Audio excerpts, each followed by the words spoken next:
Question number 23 में expenditure का ratio आप लोगों को 7:3 दिया हुआ ना, उसको 4:3 कर लो तो सुंदर आंसर आएगा। एक्सपेंडिचर का रेशियो 4:3 कर लो, हो गया। अच्छा बताओ इनकम को क्या पकड़ोगे? गलत, अरे वाई भी नहीं पकड़ना। सुनो, दो आदमी की इनकम का रेशियो आपको दिया हुआ है तो आप इनकम को पकड़ेंगे 9x, 7x। क्या ये बात समझ में? नहीं वाई नहीं, 7x नहीं, सिर्फ x नहीं 9x। जैसे कभी भी रेशियो दिया हुआ होता तो कैसे पकड़ते हो आप लोग? 9k 2k उस टाइप का पकड़ते हो ना, तो यहां पे पकड़ोगे 9x, 7x। और वैसे ही एक्सपेंडिचर क्या पकड़ोगे? 4y, 3y। अब सुनो, सेविंग का मतलब क्या होता है? Income minus expenditure. उसके थॉट पे इक्वेशन बनेगा इसके अंदर। लिखो फटाफट, लिखो। Let the income be 9x, 7x respectively, 9x, 7x respectively. और नीचे लिखो लेट द एक्सपेंडिचर भी रेशियो क्या लिखवाया था? हाँ, 4y, 3y, 4y, 3y। Now 9x minus 4y is equal to 200। 200 रुपए बचेगा उसके पास। और दूसरा इक्वेशन बोलो आप लोग, 7x minus 3y is equal to 200। Solve करेंगे, मजा ही आ जाएगा आप लोग को। लिख लीजिए आंसर, 1800 और 1400, 1800 एंड 1400। अच्छा एक बात बताओ, 23 में थोड़ा मेरे तरफ देखो ध्यान से। 23 में आप सॉल्व किसके लिए करोगे? एक्स की वाई? आप सवाल ध्यान से पढ़ो सब लोग, इसमें थोड़ा सा उलझन होता है आदमी लोग को। एक्चुअल में इसमें वाई आपको चाहिए ही नहीं। आपको जो है दोनों आदमी का क्या पूछा है? इनकम पूछा है। आपका इनकम डिपेंड कर रहा है कौन से वेरिएबल पे? एक्स पे। तो आप तो एक्स खोज लो। पहला आंसर होगा 9 इंटू एक्स और दूसरा आंसर होगा 7 इंटू एक्स। बात आया समझ में? और उससे एक निकलेगा 1800 और दूसरा कितना निकलेगा? 1400। तो एक्स कितना आया होगा? 200 आया होगा, तभी तो ऐसा आ सकता है। ठीक, लिख लो इसमें x इक्वल टू 200। सॉल्व करने पे x निकालना है बस, और x के बाद में इनकम आ जाएगा आपके पास। y नहीं चाहिए हम लोग को।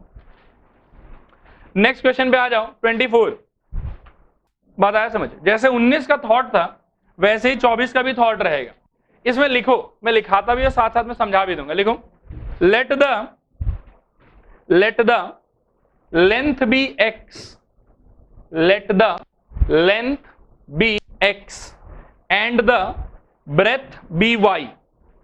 let the length be x and breadth be y। ठीक है, अब नीचे लिखो, ध्यान से पहले बोर्ड पे देखो, लिखो मत कुछ। अब देखो एक बात बताओ, यदि लेंथ x है और ब्रेथ y है, ठीक, तो एरिया क्या होगा? चीखो, चिल्लाओ। Very good. फिर आपको किस तरह से छेड़ने बोल रहा? फर्स्ट केस में देखो तो, कि लेंथ को रिड्यूस करो 5 यूनिट से। तो कैसे छेड़ोगे? x माइनस 5 करके। और ब्रेथ को क्या करने बोला? इंक्रीज करो 2 यूनिट से।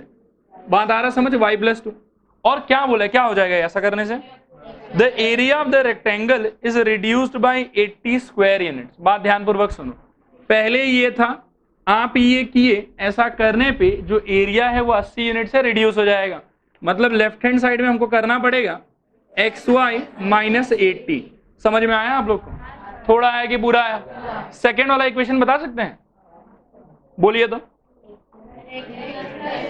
सब लोग। ओके, माइनस की प्लस? माइनस, डिक्रीज हो रहा है। आगे बोलिए, xy प्लस 50। समझ में आया? अब देखो, क्या ये सुंदर इक्वेशन है? नहीं, सुंदरता तो बिल्कुल नहीं है इसमें। आओ सुंदरता भरें, खोलिए इसको। xy plus 2x minus 5y minus 10, समझ में आ रहा है। और इस तरफ क्या होगा, xy माइनस 80, xy से xy कट जाएगा, x और y को यहां रखो, 10 को इधर ले आओ, क्या हो जाएगा बताओ, 2x minus 5y is equal to minus 70। उम्मीद है कि समझ में आया होगा। सेकेंड इक्वेशन कैसा हो जाएगा बोलो, xy minus 5x plus 10y minus 50 is equal to xy plus 50, xy से xy तो कट गया, minus 5x plus 10y is equal to 100, 50 उधर जाके ऐड हो जाएगा। समझ में आया आप लोग को, थॉट क्लियर हुआ, थोड़ा की पूरा लिखो। चलिए 25 पढ़िए। अच्छा इसका आंसर 24 का आंसर लिखो, 40, 30, 40, 30, 40 एंड 30। 25 पढ़िए, सेम ही है। स्टार्ट कैसे करेंगे, let the length be x and breadth be y, लिखिए इस बात को, let the length be x and breadth be y। पहला कंडीशन बोल सकते हैं क्या होगा, सब लोग बोलिए, x माइनस, एक सेकंड मैं भी पढ़ लेता थोड़ा सा, लेंथ 5 ब्रेथ 3, हाँ, x minus 5 into Y plus 3 is equal to XY minus 9। ये समझ में आ रहा है आप लोग। चलिए इसको छापिए और सिंप्लीफाई भी कीजिए, XY plus 3x minus 5y minus 15 is equal to XY minus 9, XY cut जाएगा, 3x minus 5y is equal to 6, हो गया, अरे हो गया। सेकंड बताइए, थोड़ा जोर से बताइए, into is equal to XY plus 67, XY plus 2x plus 3y plus 6 equal to XY plus 67, XY cancel हो जाएगा, 2x plus 3y is equal to 61। ये आपका सेकेंड इक्वेशन है। हाँ बता रहे हैं, ये करना हो गया सबका, अरे हुआ कि नहीं। नेक्स्ट, पहले इसका आंसर भी लिख लो, 25 का 17 और 9, 26 नहीं, 25 नहीं, 17,9, 17,9। अब आ जाओ क्वेश्चन नंबर 26 पे, पढ़ो आराम से। हुआ पढ़ना, अरे हुआ पढ़ना, बोर्ड पर देखो। इसके अंदर में दो टाइप का अलग अलग चार्ज है, एक है फिक्स चार्ज, क्या चार्ज है बताऊं, और दूसरा क्या चार्ज है, चार्ज पर किलोमीटर, है ना। देखो फिक्स चार्ज को अपन एक बार के लिए x मान लेते हैं और इसको अपन क्या मान लेते हैं, y। फिक्स चार्ज का मतलब है, सपोज करो कोई एक टेम्पो है इस टाइप का, समझ रहे हो, टेम्पो का आप छू लो, छूते ही ये पैसा तो लगेगा ही लगेगा। टेम्पो छुआ, आप हाथ दिखा दिया, टेम्पो तुम रुको, वो बोलेगी फिक्स चार्ज लाओ, ये ऐसा होता है, ये देना ही पड़ेगा आपको। उसके बाद टेम्पो में घुस के आप ऐसे यहाँ खड़े थे खुशी खुशी, हाँ अब टेम्पो में घुसेंगे, टेम्पो में आप घुसिए और आप जितना चलेंगे किलोमीटर में उतना आपको ये देना पड़ेगा। सपोज कीजिए आप 5 किलोमीटर चलेंगे तो x तो आपको देना ही है और y के रूप में कितना देना है, प्लस 5y, क्योंकि 1 किलोमीटर चलने का y रुपया लग रहा था, तो 5 किलोमीटर कितना लगेगा, 5y रुपया। सपोज कोई बच्चा 6 चले तो उसका क्या होगा, x प्लस 6y। बात आ रहा है समझ। और ये पूरा पैसा मिला के ऑटो वाला को जितना देंगे वो होगा। ठीक, इक्वेशन लिखिए, लिखिए let the fix charge be x, let the fix charge be x and charge per kilometre be कितना, y। अब लिखो पहला equation, x plus 110 y x plus 1110y is equal to कितना 1130 1130 इक्वेशन 1। सेकेंड इक्वेशन क्या लिखोगे x plus 200y is equal to 18। Very good. Equation 2 solve करेंगे अपने ही हाथों से, किसी और से पूछना मत। आंसर है 250,8 250,8। नेक्स्ट आ जाओ क्वेश्चन नंबर 27 पे। बात करें, अरे बात करें 27वां सवाल। देखो ये भी टैक्सी जैसा ही है कि नहीं। इसमें फिक्स चार्ज कितना पकड़ के चलोगे x, और इस बार जैसे उसमें पर किलोमीटर था, इस बार क्या पकड़ोगे पर डे पकड़ोगे। पर डे कितना पकड़ लोगे, लिखो let the fix charge be x and charge per day be y। अब नीचे लिखो पहला equation x plus 20y is equal to 1000 equation 1, और दूसरा लिखो x plus 26y is equal to 1180 equation 2। Solve करेंगे, मन को अच्छा फील होगा। और आंसर देखिए 400, 30 400, 30। 28 नंबर पढ़िए। साइक्लिक क्वाड्रिलेटरल, क्या यह शब्द जीवन में पहले कभी सुना था? कहां सुना था? कक्षा 9 में। Very good. क्या था उसका प्रॉपर्टी? ऑपोजिट एंगल का सम 180 डिग्री। उसी के बेसिस पे इक्वेशन बनेगा। लिखो since ABCD is a cyclic quadrilateral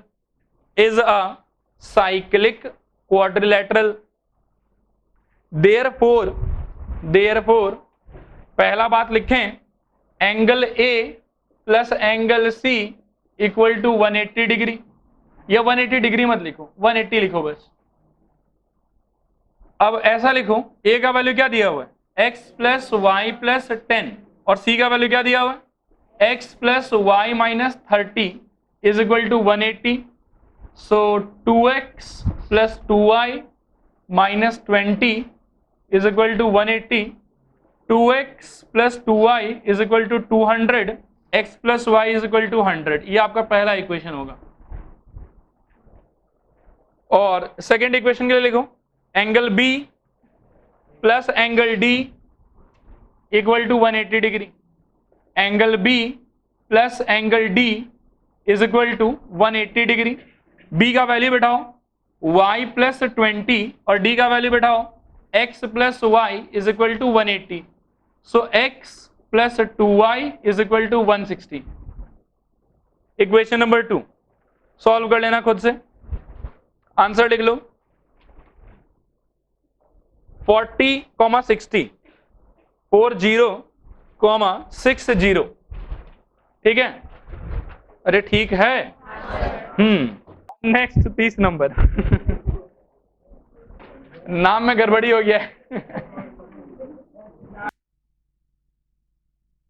पहले लिख लीजिए, साथ में समझ भी लेंगे। लिखें let the number of correctly answered questions equal to x and number of incorrectly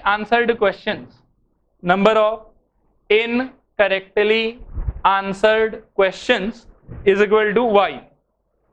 ठीक है? अब बोर्ड पे देखिए, पहले केस में आपको बोला कि कुल मिला के मार्क्स तो मिला आपको कितना 40, और एक करेक्ट आंसर के लिए कितना मार्क मिल रहा है बताओ? 3 मार्क मिल रहा है। तो टोटल आपने x अटेम्प्ट किया तो कितना होगा 3x, और एक इनकरेक्ट के लिए मार्क जा कितना रहा है 1, मतलब वो जाने का मतलब होता है -1। तो यहाँ पे कितना आ जाएगा -y is equal to 40। Second case में बोला कि यदि सही करोगे तो 4 देंगे, चलो कोई बात नहीं, लेकिन अगर गलत किए तो 2 ले लेंगे। इज इक्वल टू कितना 50। इस केस में आपको 50 मिलेगा, तो ये आपका इक्वेशन हुआ। हाँ हाँ, अरे वो करेंगे, वो तो बाद में होगा ना। 2x minus y equal to 25। Equation clear है सबको? अरे बोल दो। Very good. हाँ आंसर बता रहे हैं, टेंशन नहीं। 30 का आंसर लिखें 15,5 15,5 और फाइनल आंसर इसका 20 होगा। 15,5। अब एक्चुअली आप क्वेश्चन पढ़ो, आपसे क्या पूछा है? आपसे पूछा कि टोटल नंबर ऑफ सवाल कितना था, तो x हो गया आपका जो करेक्टली हुआ, y हो गया जो इनकरेक्टली हुआ, टोटल सवाल कितना होगा?